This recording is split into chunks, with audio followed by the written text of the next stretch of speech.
May tanong sa akin, Boss Rai, pwede po bang kasuhan ng estafa ang hindi nakabayad sa online lending? Alright, napakagandang mensahe po nito. Pero bago ho natin sasagutin, imbitahan ko ho muna sana kayo na pakisuportahan po sana ang aking mga social media accounts sa YouTube, Facebook, and TikTok. Ayan, yan ho yung mga kadalasang mensahe po nito mga bugok at abusadong online lending apps. Yung hindi pa lamang po tayo nakabayad, estafa agad. So dito po sa ating video, aalamin po natin kung may katotohanan po ba na po pwede silang magsampa ng kasong estafa. Pero bago ho yan, disclaimer po muna. Hindi po ako abogado, ako po'y maniningil.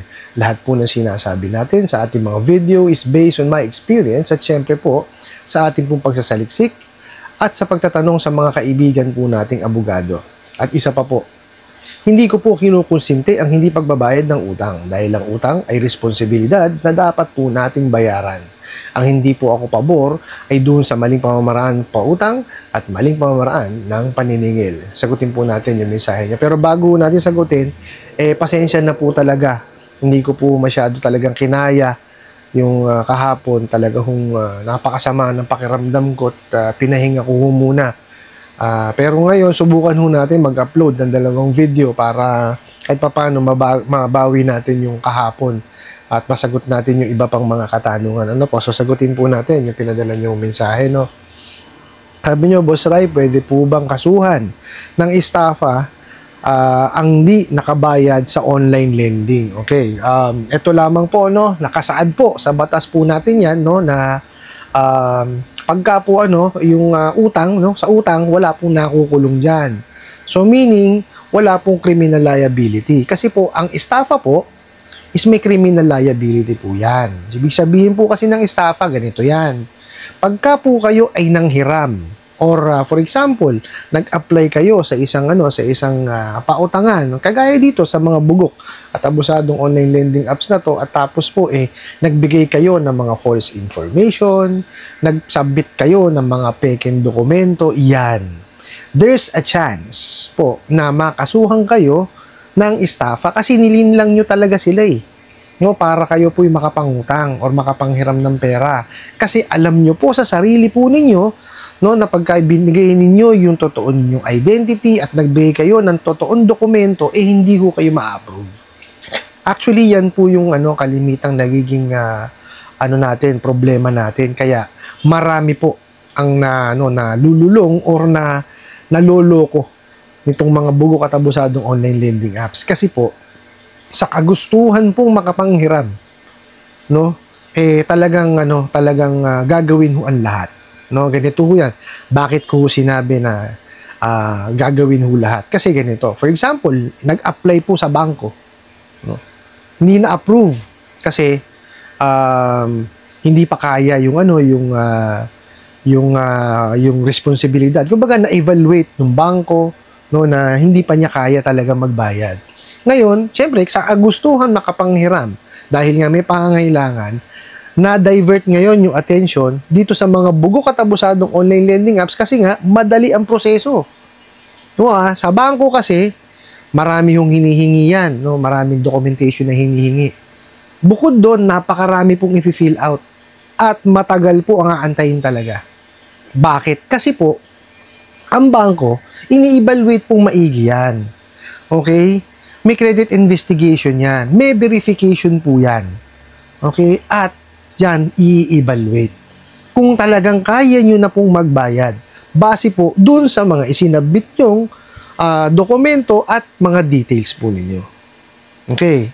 Dito naman, sa mga bugok at abusadong online lending apps, ida-download mo lang yung apps, na nakaawang ka nila ng detalye, pagkatapos to, na-fill out mo na siya, bibigay ka lamang po ng ID, tapos yung cellphone number, pag nalaman nilang connected sa e-wallet, padala na agad ng pera. Ganun kadali. Kaya napakarami nalulubog Biruin nyo po, walang trabaho, nag-aaral. Meron naman silang pinapautang, may trabaho nga yung asawa. Siya wala. So, paano nangyari yun? Okay sana yun kung beneficiary. Diba? Kung sa kanya hindi Nakita nyo maling-mali, hindi ho tama yung yung pagkakandak po ng credit investigation. 'Di ba? Kaya nga ho may tinatawag na credit investigation, iniimbestigahan ho yung inyong kakayanan. Kung kayo po kaya nyo nang manghiram. O bakit ko nasabi yung kanina na napupunta sa mga sa OLA, 'di ba? Kaya marami na memeki kasi nga ho, 'di ba? Hindi na-aproban sa bangko. O so pupunta ngayon dito sa mga bugok at abusadong online lending apps. O let's say kasi may mga OLA dun na legitimate na decline. So ano gagawin nung nag-a-apply po? Talagang ayaw ko ma-approve, pekein ko kaya. Ganyan po nangyayari dun sa iba. Pinepeke po yung identity, pinepeke po yung mga documentary requirements. Hindi ko sinasabing lahat yung iba po. Okay? Kasi ang topic natin ngayon is yung sa estafa. Kasi ikaw, masasampahan mo kayo ng estafa pag kaya nanilin lang kayo tsaka nanloko. Yun yung bawal dun, yung ikaw ay magbigay ng false information at saka po maling mga documentation. Marami hong gumagawa yan. Ang tawag po dyan is mga OLA farmers. Okay? Mapunta tayo sa mga legitimate po nanghihiram, no? Kagaya nyo po. Eto yan. Wala pong pwedeng ikaso sa inyo itong mga bugok at abusadong online lending apps na estafa kung hindi pa lamang po kayo nakakapaghulog o nakakapagbayad. Okay? Kasi po, ang hindi po pagbabayad ng utang, hindi po yung wala po yung criminal liability. May civil liability po yan. Yes, pero criminal, wala po. Pag sinabi yung civil, yan? May usapan yan, tapos, kumbaga, babayaran nyo pa rin. Pag-uusapin po kayo niya sa hukuman, which is the small claims court. Okay? So, sana lang ho, maitama ho natin yung laging sinasabi at panakot nitong mga bugok at abusadong online lending apps. Kasi po, ang laging panakot niyan, pag hindi ka nakabayad, sige, kasuhan ka namin ng estafa. Meron pa yan, RA 8484, Republic Act 318, 319, marami ho silang sinasabi po ng mga batas, which is wala namang koneksyon sa OLA. Okay, kasi po ang ginagawa niyang mga yan, talagang to-torturein ho ang isip niyo. Okay? Ang gagawin niyan is, pag na-torture yung isip niyo, syempre gagawa kayo ngayon ng pamamaraan. No, para kayo po makabayad sa kanila. Kung wala nga kayong trabaho, paano kayo makakabayad sa kanila? In the first place, hindi kayo dapat napahiram. Kasi po, ang pangungutang po is a privilege. Hindi po lahat ng tao napapautang po. Okay? Sana po naiintindihan kasi marami ho tayong kababayan na pagka nagipit, sa patalim kakapit. Ayan po, yung mga bugok at abusadong online lending apps na yan, patalim yan Kasi hindi nga ho nag-i-evaluate Bakit ko sinabing privilege? Kasi po kailangan, alam at kaya po ninyo yung inyong responsibilidad dahil kasi ang utang po, binabayaran yan. Siyempre, pinahiram kayo ng pera, kailangan ibalik po natin yan. Ang ginagawa po kasi ng mga bugok at abusadong online lending apps, mali. Lahat po ng tao pinahihiram. Sinisira po niya yung tawag dito, yung kultura or yung pagpapautang. Mali Di ho ba? Kung hindi pa ho talaga dapat kayong pahiramin, hindi pa ho talaga dapat. Kasi tingnan nyo, manghihiram kayo ng pera. Di ba? Pag wala kayong pambayad, saan kayo kukuha ng pambayad? Di po ba? Kasi wala naman kayong trabaho. So, ang gagawin nyo po, pupunta kayo dun sa mga tapal system. Manghihiram na naman kayo. Okay? Manghihiram kayo para itapal dun. O wala na naman kayo, syempre, wala nga kayong trabaho. Doon sa pinagtapal nyo, manghihiram na naman kayo ngayon. Di ho ba? Naiintindihan ko po na marami tayong mga kababayan ang talagang gipit at nangangailangan pumanghiram. Kaya lang, pag pinasok nyo ho kasi itong mga bugok at abusadong online lending apps, wala naman hong idudulot na maayos sa inyo May stress lamang po kayo.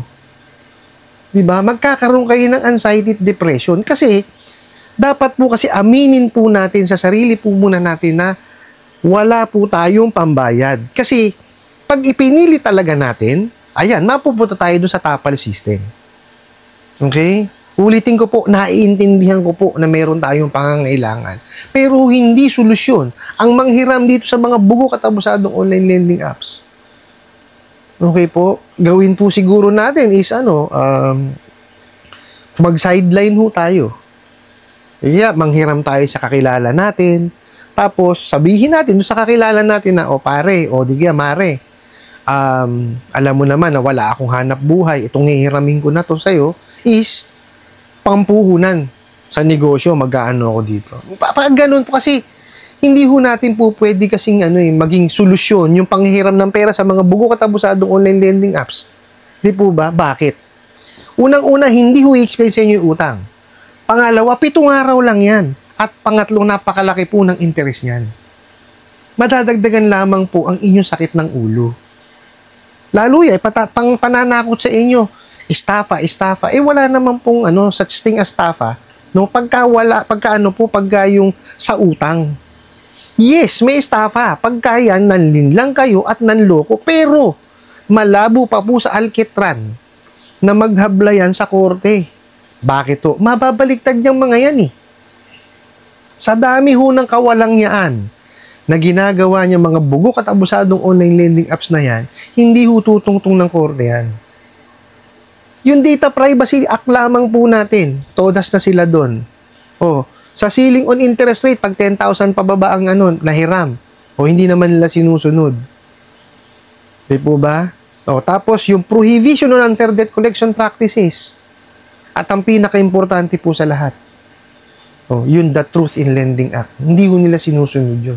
Sa bangko nga ho, nakaano pa yun naka-quadro pa naka-laminate pa Di po ba? So, ibig sabihin, ganun ka-importante yun. Tapos itong mga bugok at abusadong online lending apps, binabaliwala. Di ho ba? Uulitin ko po, hindi ho lahat ng tao may privilege na manghiram. Okay? Maski man ho ako nung simula, hindi man ho ako nakakapanghiram Kasi nga ho, nagsisimula ako, nagbibuild pa ako ng credit ko, di ba? So, hindi ko ho siya pinilit. Tsaka buti na lang, wala akong OLA dati. Di ba? Siguro, baka napasok din ako doon. Hindi ho natin masabi. Di po ba? Pero, ito sasabihin ko sa inyo, talagang bulaan o sinungaling yung mga bugok at abusadong online lending apps na yan. Makabenta lang ho sila. Talagang trap Scam, mga yan. Alalahanin nyo po, Ang pera ho niyan, di umano, galing po sa illegal, sa Pogo. So, pag galing po sa illegal, ibig sabihin po niyan, naguhugas lamang po ng pera yan. Money laundering lang yan. Ganun lang ho kadali yan. Yun ho, sa akin ho, yun ang pagkakaintindi ko dyan. Kasi biruin nyo, kung connected ka sa Pogo, ang Pogo illegal. Di po ba, Paok na po mismo nagsabi, yung mga OLA na yan, is connected daw di umano sa Pogo. Kung connected ka sa Pogo, illegal, gagawin mo na sa pera? Lilinisin mo yun. So, yun ngayon yung ipang bebenta mo ngayon. Ipang-loan mo. So, yung masisingil mo doon, siyempre, malinis na yung pera. Ganyan no ang ginagawa ng mga bugok na yan. Okay? Kaya nga po, di ba, pinatigil kagad ng ating presidente. Ngayon, ito naman, itong mga bugok at abusadong online lending apps. Kasi, hindi ho matitigil yan hindi mawawala yung mga bugok at abusadong online lending apps na yan kung marami pa rin pong nanghihiram. Kaya tigilan ho natin. Okay po? I hope nasagot ko po itong katanungan na to at sana po'y makatulong. Maraming salamat po sa inyong walang sawang pagsuporta at panonood sa aking mga video. Maraming salamat po sa inyong pag-like, pag-share, pag-comment at pagtatanong. And kunin ko na rin po itong opportunity na ito na imbitahan po sana kayo na pakisuportahan po sana ang aking mga social media accounts sa YouTube, Facebook, and TikTok. Hanggang sa muli po. Yun lang.